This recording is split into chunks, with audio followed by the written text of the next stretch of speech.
ناظرین، اس وقت آپ بیک وقت دربار عالیہ مقدسہ مہریہ غوثیہ گولڑہ شریف سے مفتیان گولڑہ شریف کو، علماء اسلام کو دیکھ رہے ہیں۔ میر کیتلے میں ہم بیٹھے ہیں، حضور قبلہ پیر صاحب یہاں پر تشریف فرما ہیں، حضرت قبلہ جامی جی۔ پاکستان میں گزشتہ تقریباً یہ 2-3 اشروں سے جو شور و غوغا بلند ہے، لاہور کے ایک مولانا نے سیدہ کائنات خاتون جنت کی بارگاہ میں نازیبا الفاظ بولے، جسارت کی۔ سیدہ پاک کی شان تمام اہل اسلام اس پاک بی بی صلوات اللہ وسلام اللہ علیہ سے واقف ہیں، آگاہ ہیں، اور علماء اسلام بیان بھی کر رہے ہیں۔ اور گزشتہ ان چند دنوں میں اپنے ان نازیبا الفاظ کو چھپانے کی خاطر بار بار جو کلا بازیاں اور چالاکیاں، جس انداز سے علمی ہوشیاریاں اور باریکیاں اور اس طرح کا ایک جال انہوں نے بچھایا، جس سے پہلی بات تو یہ واضح ہوئی، مجھے محسوس ہوا کہ اللہ رب العزت جل وعلا شانہ نے ان سے توبہ کی توفیق کو ہی سلب کر لیا ہے۔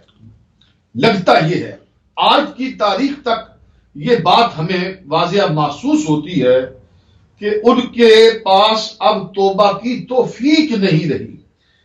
یعنی گویا کہ جس پاک ہستی کی بارگاہ میں جسارت کی گئی اور نازیبا لفظ بولا گیا، خطا کی نسبت کی گئی اور قصدن کی گئی، جان بوجھ کر کہی گئی، عمدن کہی گئی، کوئی شبکت لسانی نہ تھی، کوئی عدم توجہ کی بات نہ تھی، پھر وہ اس پر ڈٹے، پھر اس پر انہوں نے اپنے مختلف ہیلے بہانوں کے ساتھ خطا سے بھاگے خطا اجتہادی پر پہنچے، امکان سے بھاگے وقوع پر پہنچے، کبھی خطا کی تشریح کی، پھر کبھی انہوں نے کہا کہ یہ خطا تو یہ تو انبیاء سے بھی سرزد ہو جاتی ہے۔ پھر اس طرح کے جتنے بھی دیکھنے سننے والے صاحبان علم ہیں، ان کی گفتگو کا جائزہ لے، گزشتہ چند دنوں کی جو ان کی گفتگو ہے۔ پھر بڑھتے بڑھتے انہوں نے کہا کہ مجھے اسمبلی میں بلایا جائے، مجھے سپریم کورٹ میں بلایا جائے۔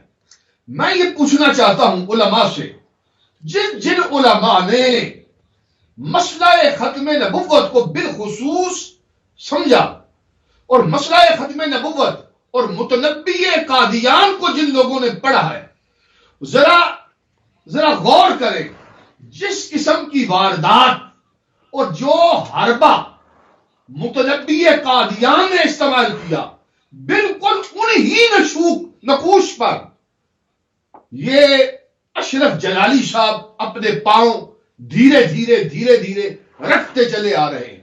اب غور کریں، سب سے پہلے کون شخص ہے کہ جس نے یہ کہا کہ مجھے اسمبلی میں پیش کرو، مجھے کورٹ میں پیش کرو؟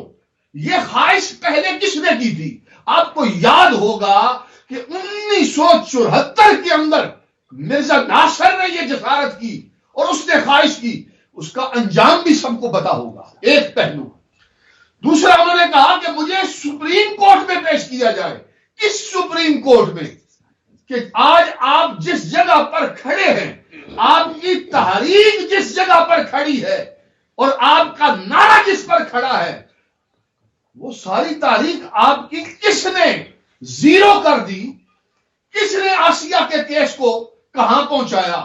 وہ غازی کو کس نے کہاں لٹکایا؟ یہ وہی سپریم کورٹ ہے حضرت، آج جس کی طرف آپ جانے کی خواہش کر رہے ہیں۔ میرے ذمہ یہ بات لگائی گئی کہ میں نے اس بات کو بھی واضح کرنا ہے کہ آپ نے تقابل کیا ہے اپنے انہی پہلے خطاب کے اندر، جس خطاب میں آپ نے سرقہ کیا، دجل کیا، جھوٹ بولا اور یہ کہا کہ یہ جو میں کہہ رہا ہوں یہ قطب عالم حضرت خواجہ پیر سیدنا مہر علی شاہ رضی اللہ تعالی عنہ کا عقیدہ ہے۔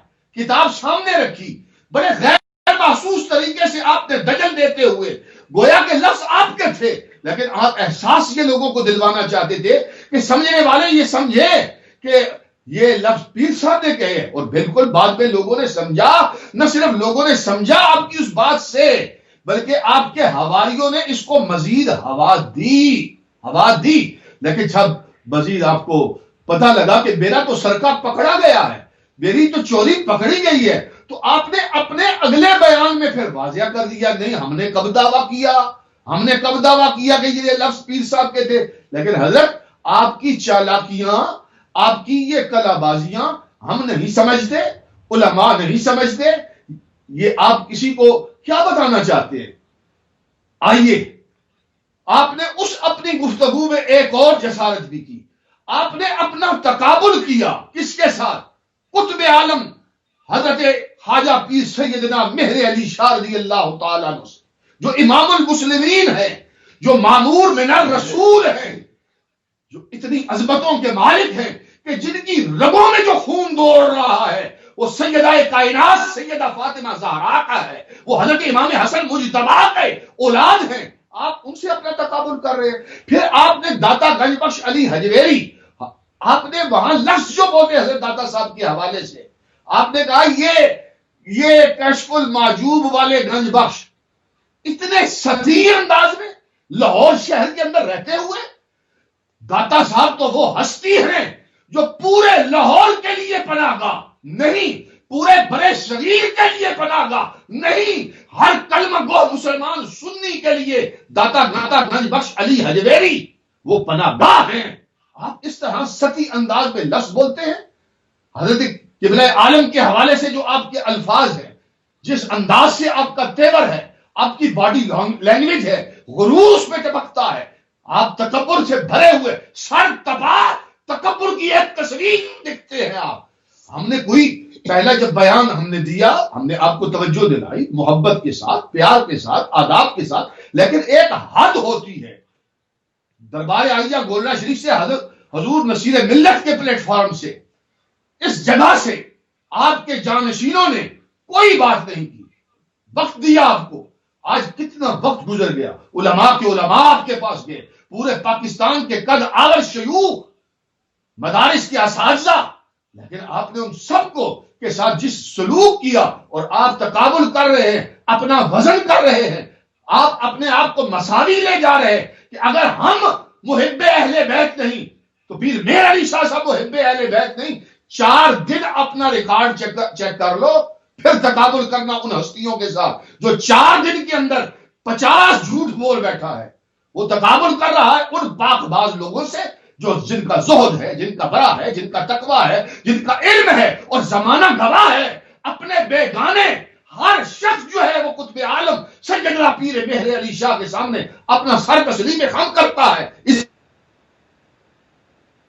آپ کی کیا حیثیت ہے؟ جتنے لعنت کے توق اس گزشتہ 15-20 دنوں میں آپ کے گلے میں پڑے ہیں، اس کا کوئی ریکارڈ نہیں. آپ نے ایک نیا ریکارڈ قائم کیا ہے. اور پھر میں یہ آخری بات یہاں پر یہ کہوں گا، آپ ملک کے اندر فرقہ واریت دیکھنا چاہتے ہیں، آپ ملک میں فرقہ واریت کا بیج بو رہے ہیں، آپ آگ پھیلا رہے ہیں، آپ سنی شیعہ فساد چاہتے ہیں، آپ تمام مسالک کو ایک دوسرے سے ٹکرانا چاہتے ہیں، آپ جھگڑا چاہتے ہیں، جبکہ اس وقت ہمارا ملک اس کا بالکل متحمل نہیں ہے. ملک معاشی بحران کا شکار ہے، کورونا کے مسائل کا شکار ہے، بارڈروں کی صورتحال ایک خوفناک حد تک ہے. ہمارا دشمن باہر اس وقت ہم پر اپنی آنکھیں لگائے بیٹھا ہے. مجھے لگتا ہے کہ یہ آپ نہیں بول رہے، آپ کے پیچھے کوئی ڈوریاں ہلا رہا ہے. آپ اتنے لوگ چلے جائیں، کیا جاتا تھا آپ کا؟ اگر آپ 2 لفظ کہہ دیتے تو کیا جاتا تھا؟ آپ کہہ دیتے مجھ سے میں سبقت لسانی ہو گئی، میں اللہ سے معافی مانگتا ہوں، بات ختم ہو جاتی بات. لیکن آپ نے اس کو جو طول دیا، یہ اس بات کی نشانی ہے، یہ بات کھلا اشارہ ہے. یہ آپ نہیں بول رہے، آپ کو کہیں سے بلایا جا رہا ہے، اور نفرتوں کے بیج پاکستان میں بیجے جا رہے ہیں، اور ایک آگ لگانے کا پورے ملک کے اندر فرقہ واریت کا بازار گرم کرنے کی آپ کو نیت ہے. لیکن اصلاً یہ پیغام مجھ جیسوں نے ہزاروں پیغام دے چکے ہیں. آج جو فوکس ہے ہمارا، آپ کو دربار عالیہ مقدسہ گولڑا شریف سے جو پیغام جانا ہے، وہ جانشین حضور نصیر ملت پیر سید غلام نظام الدین جامی گیلانی جو صاحب سجادہ ہیں آپ گولڈا شریف کے، انشاءاللہ آپ ابھی کچھ دیر کے بعد آپ کا خطبہ صدارت آپ سنیں گے، اور انشاءاللہ گولڈا شریف کا مکمل واضح موقف آپ کے سامنے یہاں پر وہ بیانیہ ابھی آپ کو مل جائے گا، اور یہ بات بھی آپ کان کھول کے سن لیں۔